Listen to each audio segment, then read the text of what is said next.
बनी जंगल में खेल रहा था। तभी उसे एक पुरानी ढोलक मिली। बनी ने कहा, वाह, ये तो ढोलक है। देखूं जरा बजाकर। बनी ने ढोलक बजाई, धीन धीन धीन। सडनली ढोलक बोली, नमस्ते बनी, मैं हूँ ढोलू, एक जादू की ढोलक। बनी ने पूछा, जादू? क्या तुम सच में कुछ भी कर सकती हो? ढोलू ढोलक ने जवाब दिया, सिर्फ अच्छे बच्चों के लिए। मिमी बोली, वाओ, बनी, मुझे भी बजाना है। बनी ने ढोलक मिमी को दी। मिमी ने बजाए और फूल बरसने लगे। मिमी खुशी से बोली, वाओ, ये तो कमाल है।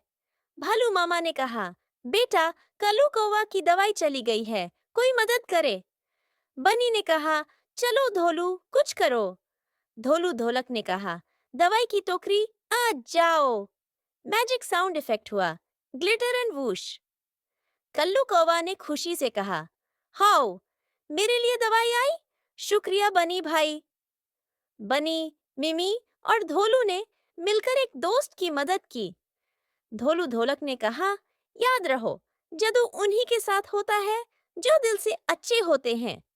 बनी और मिमी ने साथ मिलकर कहा, हमेशा मदद करो, हमेशा मुस्कुराओ।